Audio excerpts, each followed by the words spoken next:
This is day 77 of my 6-mark challenge for AQA GCSE Science. In the run-up to the exams, every Monday, Wednesday and Friday, I'm posting a new 6-mark question to give you more opportunities to practice those extended response skills. If you look in the description below, you'll find a link to all of this week's questions and also the playlist containing the videos where I go through the answers. Potable water can be produced from fresh water, from wastewater and from salt water. Evaluate the relative ease with which potable water can be made from each of these sources in the UK.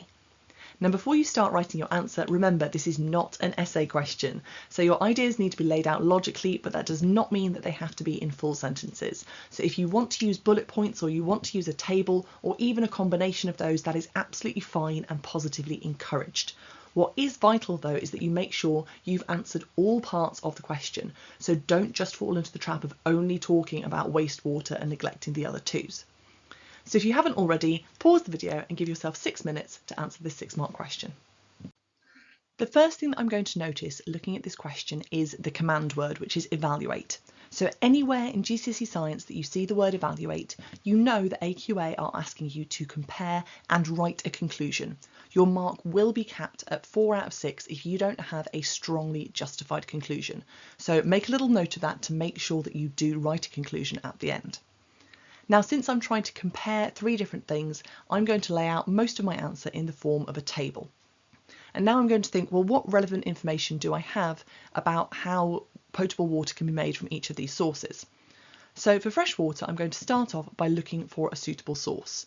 And they've specified in the question that I'm in the UK. So I know that in the UK, we have plentiful groundwater, we have lots of rivers and lakes, so there are lots of easily accessible sources.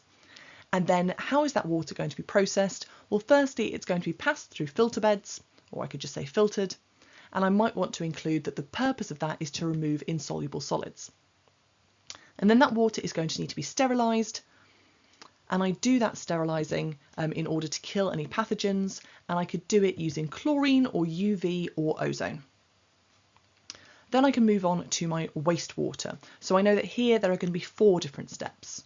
So firstly, there is screening, and that's going to play the same role as filtering, but instead of passing the water through sort of fine sandy beds, I'm going to be passing it through a very fine mesh made of metal that again is going to remove solid objects and large foreign objects from the water.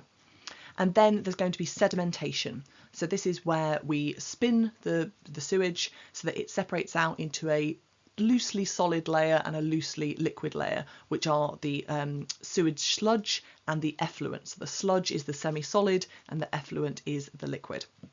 And then we're going to use anaerobic digestion to break down the sludge and use aerobic biological treatment to break down the effluent.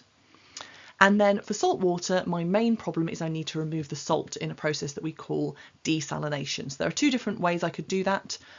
There would be distillation, which is where I'm going to evaporate the water so that it leaves the salt behind and then condense it afterwards. And then there's also reverse osmosis, which is where I'm going to push that water, force that water through a membrane under very, very high pressure. And both of those methods are very energy intensive. Okay, so I've given most of my basic information, I've given enough for us to compare, but we now need to start thinking about a conclusion. Now, with evaluate questions, they're very often set up so that there isn't one right answer. It's a bit like an English question where you're trying to say, oh, who's more responsible, Macbeth or Lady Macbeth? And you could argue in either direction depending on which evidence you pick. So I'm not saying there is one right conclusion to this question, I'm just going to say this is the one that I'm doing. So I would start off by saying in the UK, making drinking water from potable water is the best option. And then I need to provide my evidence for that.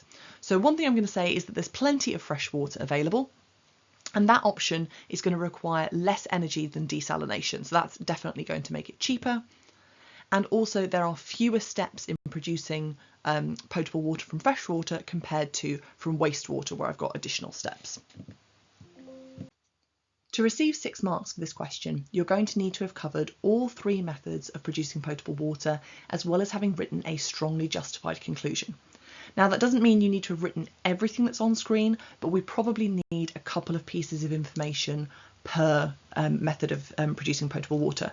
So for fresh water, lots of people miss out the finding a suitable source, but we're going to need to have talked about filtering and sterilising probably.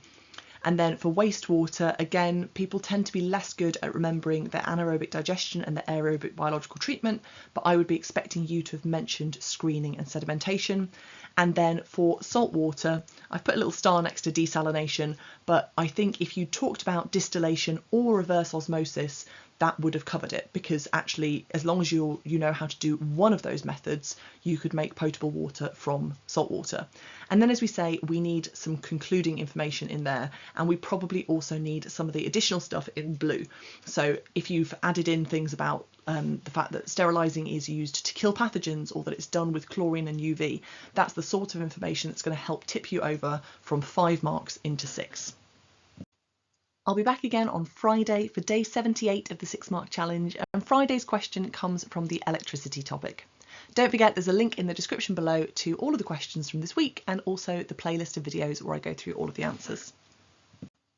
Thanks very much for watching, and I hope you're finding the videos useful.